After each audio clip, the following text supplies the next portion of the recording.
So you're John D. Rockefeller in the late 1800s, and you... The evil history of our education system. Education is often considered the cornerstone of society, shaping the minds and values of future generations. However, beneath its noble facade lies a complex and often controversial history. In this video, we delve into the darker aspects of our education system, exploring its origins and revealing the unsettling truths that have shaped it over time. Prepare to uncover the hidden forces that have influenced education and contemplate their impact on our society. The early years of indoctrination. In the early days of education, the primary focus was on religious instruction. The church exerted significant control over curricula, ensuring the dissemination of dogma and conformity to its teachings. This emphasis on indoctrination limited critical thinking and discouraged independent thought, resulting in populace that was easily manipulated by authority figures. Industrialization and mass education. With the advent of the Industrial Revolution, the need for an educated workforce arose. However, education was primarily designed to produce obedient workers rather than well-rounded individuals.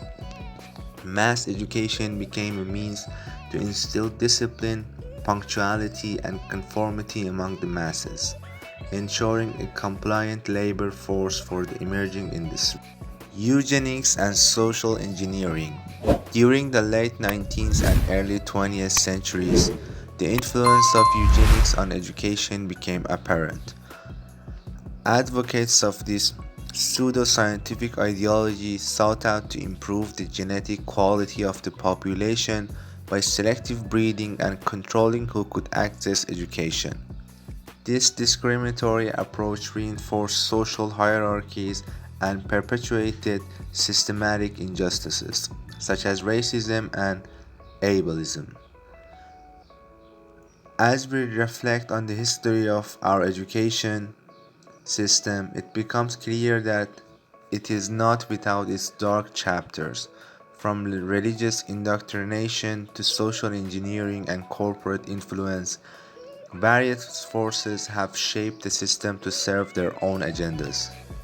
Recognizing these issues is crucial for initiating meaningful reform and envisioning an education system that prioritizes critical thinking, inclusivity, and the holistic development of every learner. By learning from the past, we can strive for a brighter and more equitable future in education. Standardized testing and the rise of the bureaucracy. In the mid-20th century, standardized testing emerged as a tool to measure academic achievement, while initially seen as an objective means of evaluation. It soon became clear that such tests favored certain learning styles and backgrounds, disadvantaging marginalized groups.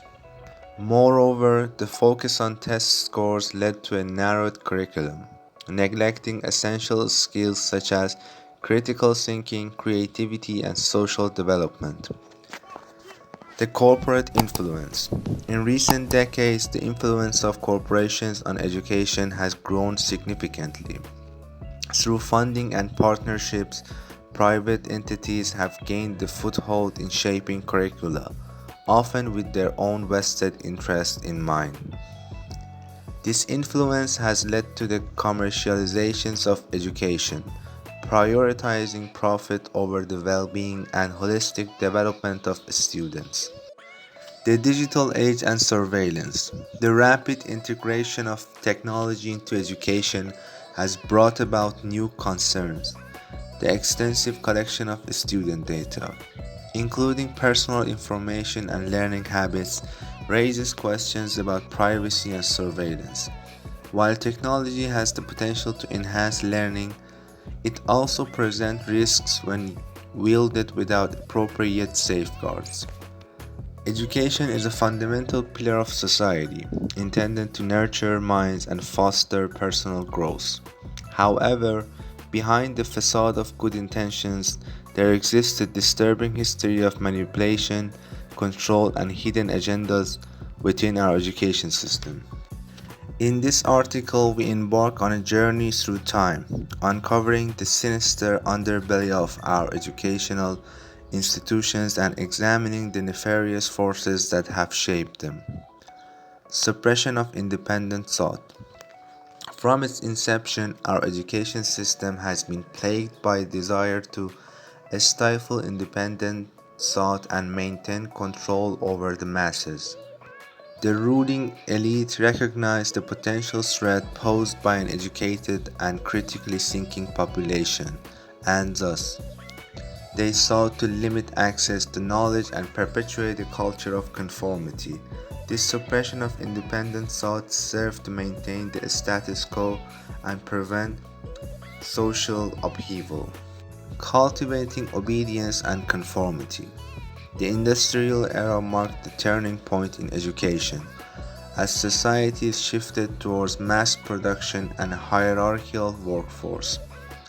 Education systems were restructured to produce compliant individuals who could seamlessly integrate into the industrial machinery. The emphasis on rote memorization, discipline, and strict adherence to authority suppressed individuality and creativity, reducing students to mere cogs in the industrial machine. Social engineering and control. Throughout history, education has been a powerful tool for social engineering. Governments and ruling powers have exploited the education system to shape public opinion, reinforce dominant ideologies, and control the narrative. This manipulation has been particularly evident during times of political turmoil, where education has been used to legitimize oppressive regimes and perpetuate propaganda. Cultural assimilation and erasure. Education has been employed as a tool for cultural assimilation, erasing the identities and heritage of marginalized communities. Indigenous cultures, ethnic minorities. Other marginalized groups have often been subjected to educational systems that devalue their languages, traditions, and histories. This deliberate erasure seeks to establish a homogeneous society and further marginalize those who do not conform to the dominant cultural norms. Commercialization and profit motives. In recent decades, the education system has fallen victim to the pernicious influence of commercialization and profit motives. Private entities driven by financial gain have infiltrated schools and universities, transforming education into a commodity. This commodification has led to the prioritization of standardized testing, market-driven curricula, and the neglect of holistic development in favor of economic outcomes. Technological control and surveillance. The rise of the digital age has opened new avenues for control and surveillance within the education system. With the integration of technology, students' personal data, online activities, and behavior patterns constantly monitored. The erosion of privacy and the potential for abuse raise concerns about the long-term implications of a system that values surveillance over individual autonomy. Why the education system is evil. I want to start by saying that I loved my time in nursery and primary school.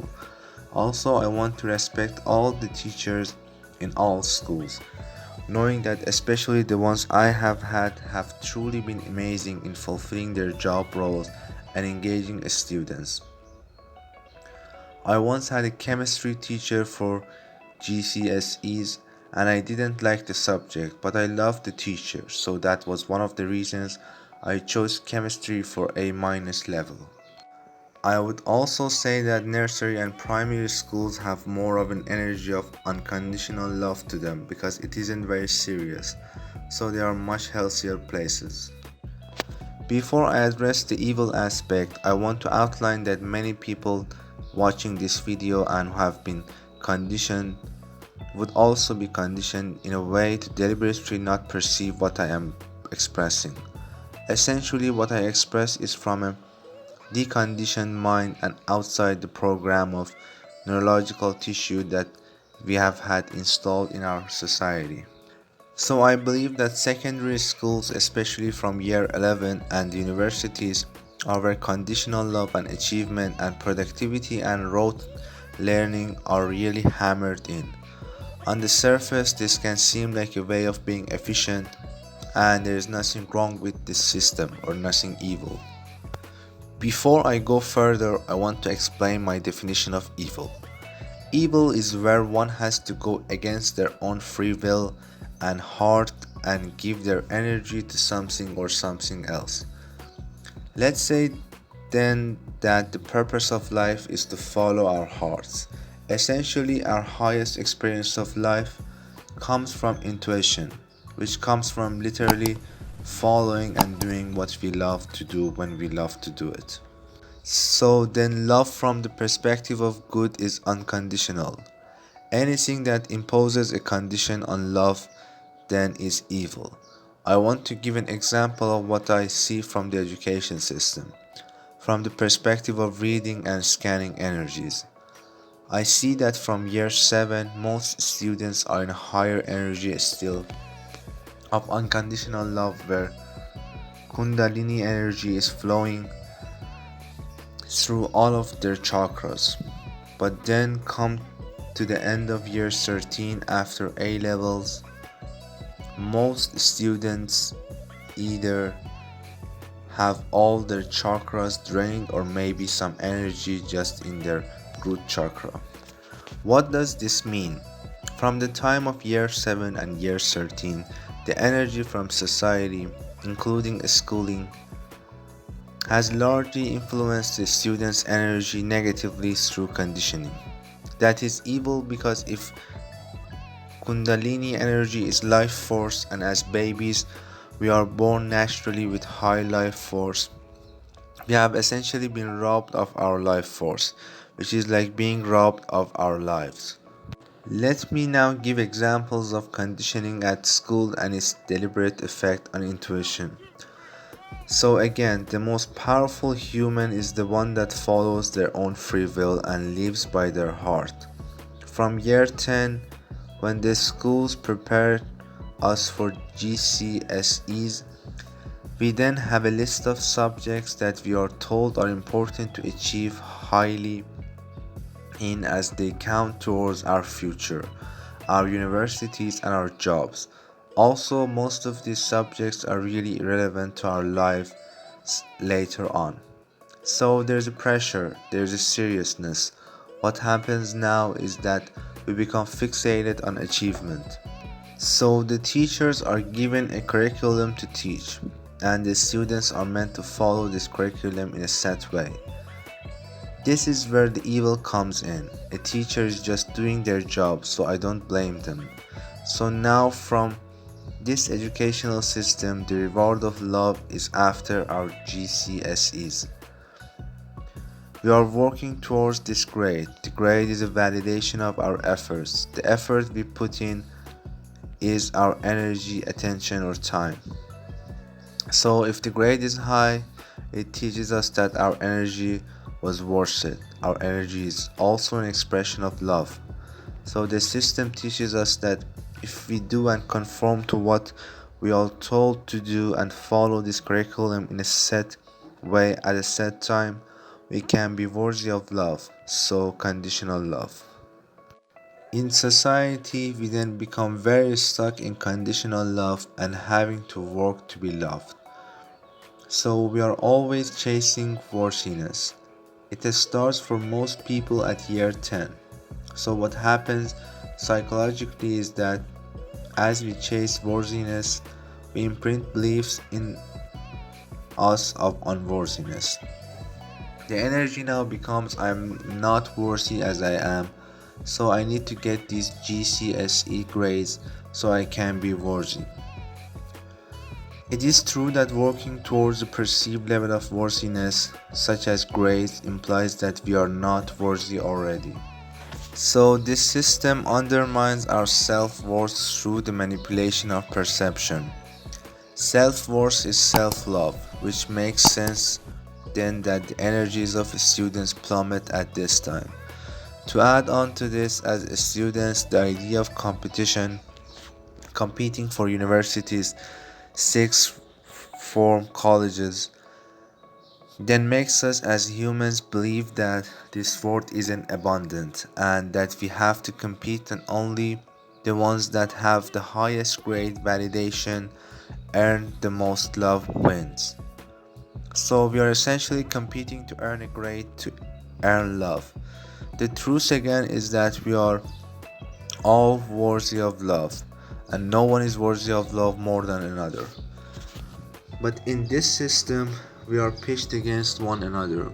We may all have unique talents to express our love, but it doesn't matter for GCSEs.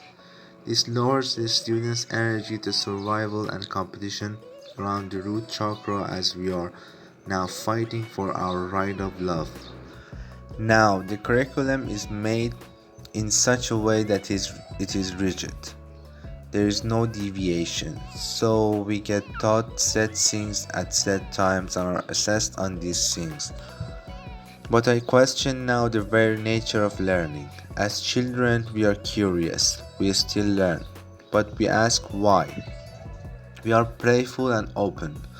But now, when it comes to these GCSEs, there is no opportunity to really slow down and explore our own perception. It is like the fun playfulness of learning is taken away and learning becomes more like a tick box exercise. So, we learn for the sake of learning to be worthy of love after learning. In a classroom, a teacher teaches the biological system of the body. Perhaps I was interested in this system and wanted to learn about it more in the class and ask the teacher. I couldn't, as it would be an inconvenience. What this is conditioning us now is that our opinion doesn't matter much and our free will doesn't matter. But we should do what we are told to do when we are told to do otherwise. If we do not do so, then we will be punished. The punishment refers to detention or something unpleasant. 95% of our mind is subconscious, and what happens is that our subconscious is learning and installing self-sabotaging and behavioral patterns due to our life experience, which in this case is the educational system. Learning too is an expression of love and spirit. It means that ideally there is no fixed rigid system to learn, as each individual, if given the opportunity, will find their way to learn what they want to learn. At schools, there is a real feeling of have to versus want to. I have to study for my GCSEs. I mean, it is law, but then this law is made intentionally in a way that goes against what we want to. In an ideal world, we would only follow what we want to, so this removes us from our inner voice intuition. Now, mark schemes. This is probably the most BS out of everything. So in mark schemes, like again for biology in a test, I could explain the same concept but use different words, but I wouldn't get a mark. That doesn't mean I don't understand the concept. So the energy behind mark schemes is really quite horrid. We are literally programmed into believing that these are the words to be used. Literally in tests, I had to memorize mark schemes. Why are we programmed to do this? Because now it literally removes all inner voice, and our thoughts and expression in an exam have to be matched entirely by an external voice mark scheme. This is evil. I can even talk about personal statements too. These are pieces of electronic paper used by an authoritative establishment such as university to determine if a student is worthy of studying there. So the university is determining the self-worth of a student, and then the student to express themselves in a personal statement in a way that appeals to the university. So the student has a criteria of how they have to express themselves to be worthy of love to an authority that is now more powerful than their inner voice. Again, for universities and personal statement, there is competition.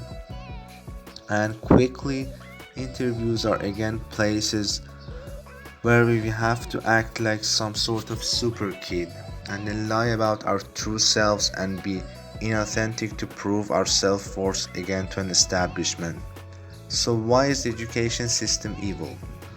It is built in a way that conditions and programs our minds into taking us away from our intuition, inner voice, and causing us to compete for love.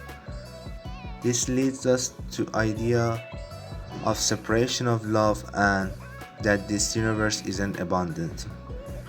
The education system forces us to also work for love and makes us believe that being worthy of love is not our natural state. It also makes us believe that some people are more worthy of love than